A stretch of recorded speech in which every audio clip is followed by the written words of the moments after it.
Okay, hey, so this is divorce log video 4-1, I guess, because it's the same day.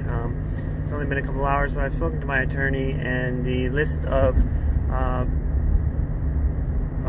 court actions that I've submitted that I want to be applied to the course of the divorce, he said they were very reasonable, and that it's a really good start, and we're going to get ahead of it, and that the fact that Terry has not responded to anything. It's been almost 2 weeks since this all started. She has not responded to anything and is refusing. That we're just going to go ahead and start moving forward, and it doesn't look good on her. I'm trying to get co-parenting set up and get the kids back into their normal situation and get an even split down the middle. She's acting like I'm being terrible and keeping the kids from her and all this stuff, when she doesn't actually recognize what fair is. She doesn't seem to have a concept of what fairness is.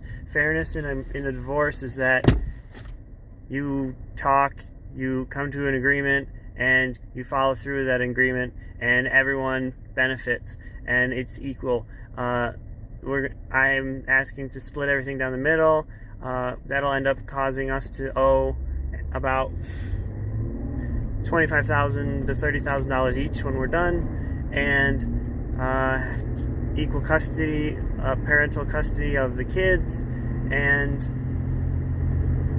I mean, how much more fair is that? Simply, the rules during the course of the divorce are going to be things like the kids can't leave the area, the kids can't be around her sex offender father, the kids cannot be left alone, the kids cannot be around strangers, the marital home cannot be hosting orgies and paraphernalia, conversations of sexual nature cannot be happening around the kids. Regular STD testing so that the kids don't contact herpes or some sort of other STD that's transmittable through body fluids and skin contact.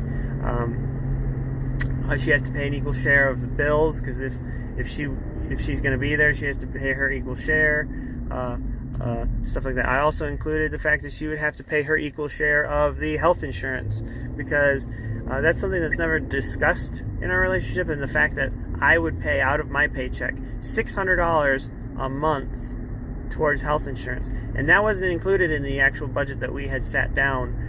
I used my income that was coming in to the bank account as my basis of what I made, and then I was paying 67% of all the bills, and she was paying 33% of the bills. But in actuality, not only was I paying the 67% of the household living bills, but I was also paying an additional $600 out of my paycheck for health insurance for her and the kids and myself. So, I mean, that would have cost her an extra $300 a month, but I was picking up that tab, and she even had more money, more free money in the budget than I did. Everything was extremely fair. So that's the thing. It's like this whole problem that she has with me is that she didn't actually recognize what was fair. She thought that having this budget and being restricted to only being able to have X number of dollars left over was a restriction by me, that I was being controlling, when in actuality it was, we only had what we had. We were being responsible, paying the bills that needed to get paid, and what was left over was being divvied up. In the budget we had designed, she was going to end up with at least about $400 a month of free money to spend on herself. And for me, it was going to be $140 a month that I was going to have to spend on myself. And that didn't include if she worked overtime or if she got weekly bonuses. That was all money for her that she could add in to the month and spend on whatever she wanted. And then for me, like if I did mowing jobs or I did outside things to make money, that counted for me. So basically, if either of us went outside and did something on our own venture, we got to keep that as our own personal money in this budget, and our incomes were paying for all the bills fairly, and there was money left over for equal. It's amazing to me how when I set up that budget, I said my whole purpose of doing this and doing this with you and sitting with you to do it is that I don't want you to come back and say I'm being unfair and I'm financially controlling you or something, and you're here giving input and I want you to agree to it and understand what's going on and tell me if something needs to change so it can be fair. And she didn't say anything. She didn't complain. She didn't give input. She thought it was all great. But then she turns around and tells everyone how I'm financially controlling. She used the exact same words from so many discussions we had that I had said that I either didn't want to be or that I felt she was being. She took every single one of those phrases and used them in her own sentences to her family members and other people around her. It's like she had no original content. She had no original thoughts. She was taking what I had said and used it with other people to make it sound like she was smart and knew what she was doing. Whereas right now, it's like the attorney thinks that has nothing to stand on, has no options at this point. Because if she had an attorney, they would have contacted by now. It's just delay tactics, and that makes me feel good. So I'm picking Evelyn up from school and getting some stuff done that I need to get done.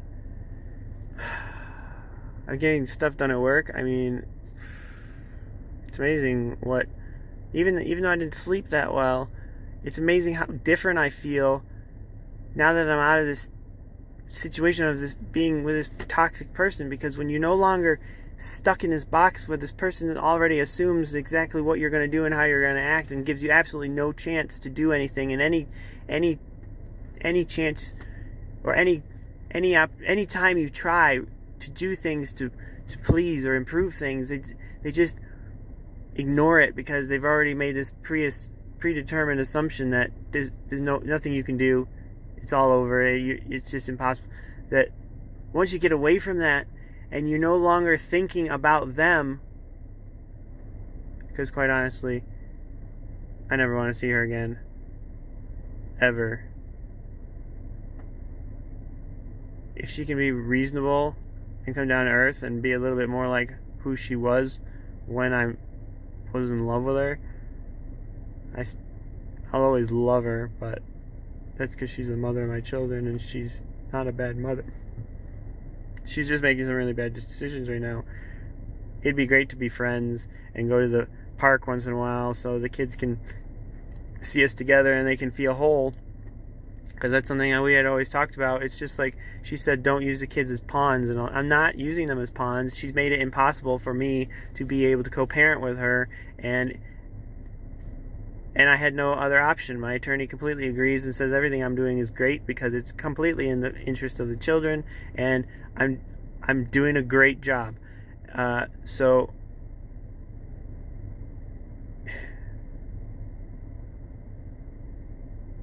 it just comes back to these boundaries where this is the boundary. She says, oh, you can't do this, you can't do this. But then all the other boundaries that we had set up, like don't just leave me and abandon me and give up on me and not help me when I'm in my time of need, and if I screw up something, don't just write me off forever.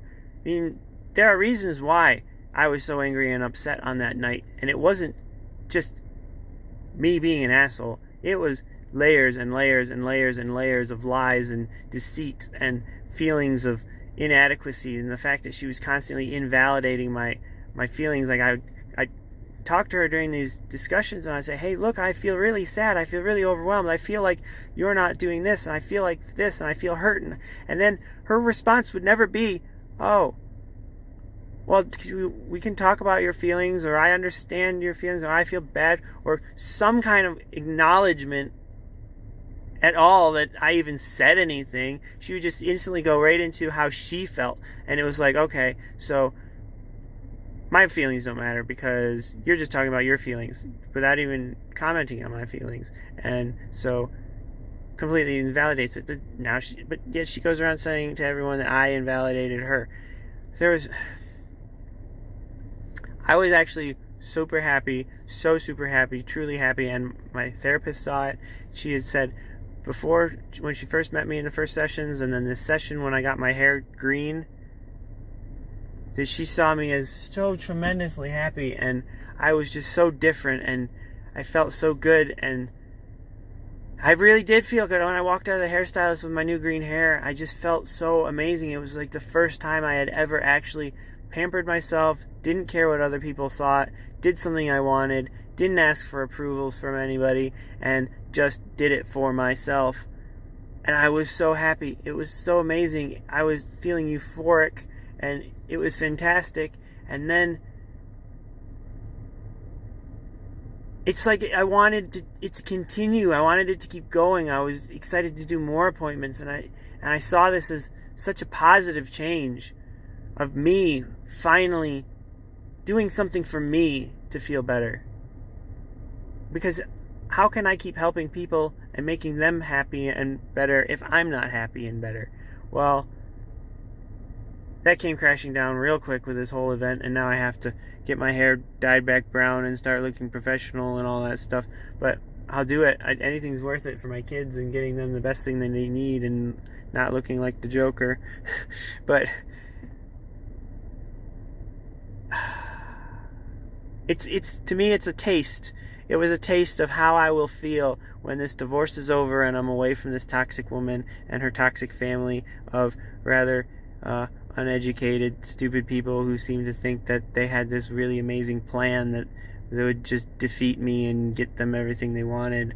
And I'll just buy myself a nice new house in DeWitt. That's the area I'm looking at, and paint one of the rooms pink and covered in unicorns and castles for my little girl. I'll probably hand paint it all and build cool little stuff, and dragons for Cooper's room, and